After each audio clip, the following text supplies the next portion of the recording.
tunasikitishwa sana. Tuko hapa leo sikukuu na tunasikitishwa kuona kwamba serikali yetu ambao inafaa kuwa law abiding, wao ndio wameweza kukeuka sheria na haki ambayo imeweza kutangazwa na koti yetu.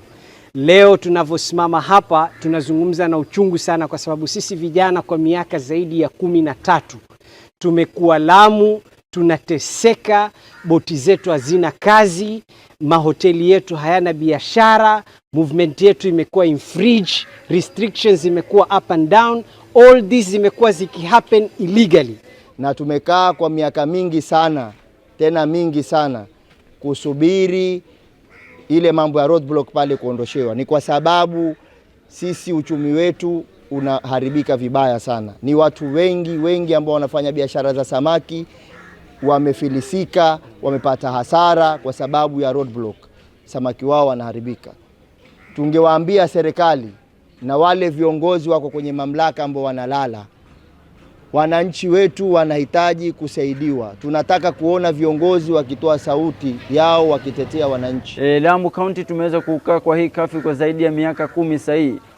Tuelewe kuwa ya uchumi wa utalii umeweza kuzorota. Kwa uzorotaji huu tuelewe vipi kwa mgeni anaweza kufika Lamu County.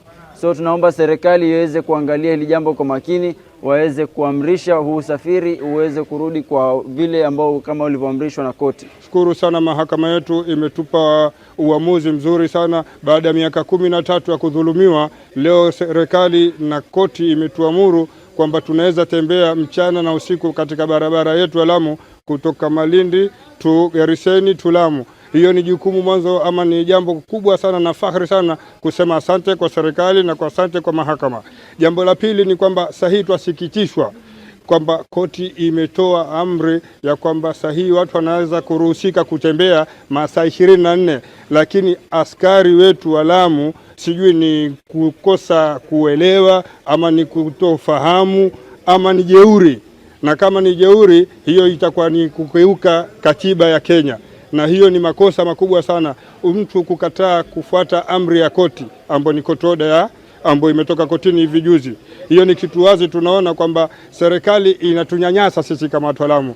Juzi baada ya kujikusanya kwenda kotini, tukapatiwa court order ambayo imetoka katika High Court ya Gariseni, na imeamuru kwamba usafiri pamoja na curfew ambayo ilikuwa illegal imeondolewa. Na kwa kitu cha kutushangaza ni kwamba katika koti kulikuwa na wakili wa polisi, kulikuwa na wakili wa mashirika, na pia kulikuwa na wakili wa idara tofauti ambazo ziliweza kushtakiwa pale, mpaka wa county government ya Lamu. Na cha kusikitisha ni kwamba baada ya ile court order wale mawakili walikuwa served, na jana waziri mwenyewe Murkomen aliweza kuwa served. Sisi tumpenda sana rais wetu William Ruto na tumheshimu sana serikali yetu, lakini tusikitishwa kuona kwamba wafanyikazi walioko katika zile police station, haswa ile ambayo iko pale Minjila, imeweza kudhalilisha. Jana watu wamekaa mpaka saa 6, wamekuwa wakipelekana mbio, wamewakataza watu wasiweze kupita despite court order imetoka. Kwa hivyo sisi tuko na ujumbe mmoja tu kama vijana kutoka katika kaunti ya Lamu.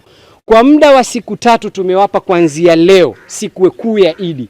Kama usafiri hautakuwa wa kawaida, tutasimamisha biashara pande zote mbili. Biashara upande wa Minjila itasimama na biashara upande wa Witu itasimama mpaka tutakapopata haki yetu.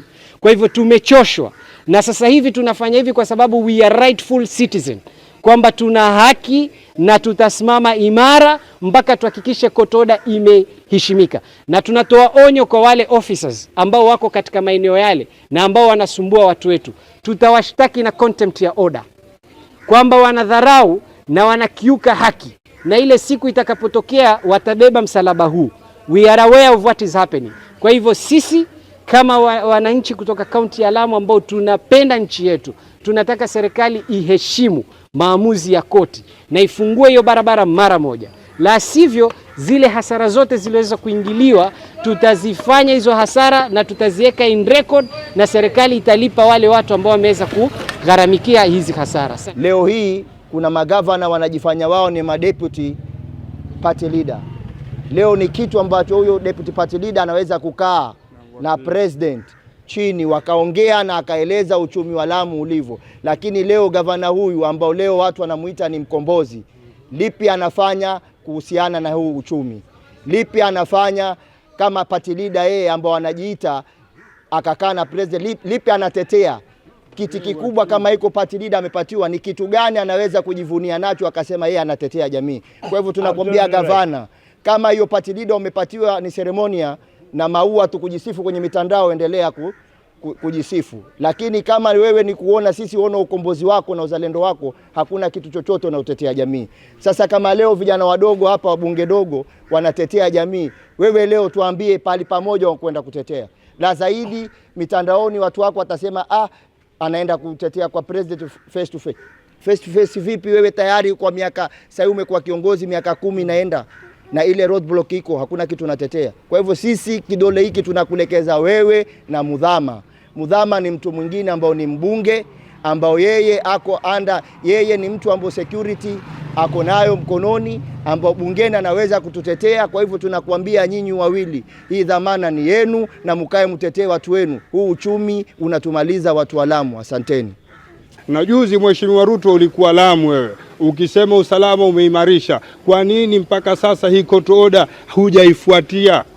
Bosi Murkomen uko hapo, kila mtu amesikia kwamba president mwenyewe alipokuwa Lamu Hindi juzi alisema kwamba ameimarisha usalama. Sasa leo imetoka order, kwa nini haifuatwi ni order? Hii ni kitu ambacho sasa ni kama serikali inakeuka matamshi yake.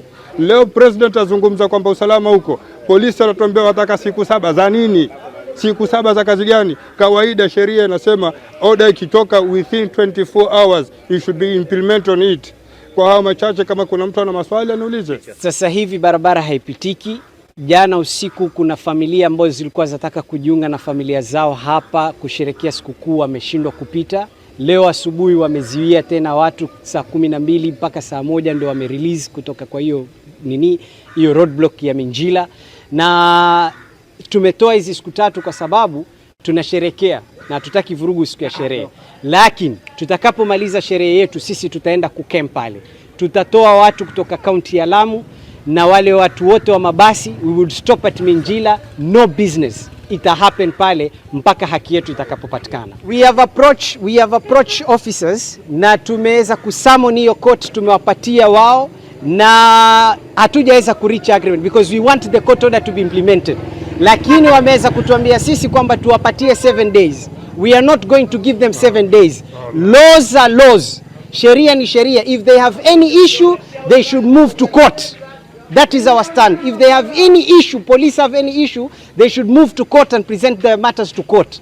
Let us talk in court because we have tried to negotiate for a very long time, but tumeshindwa kunegotiate. So now kama police, ama government, ama security agents, they have anything, let them present them to court. Sisi we want a full implementation of the order. Wamesema kwamba they are not, hawaja receive hizo barua, na hiyo barua immediately after the high court wamepelekewa pale police station ya Minjila.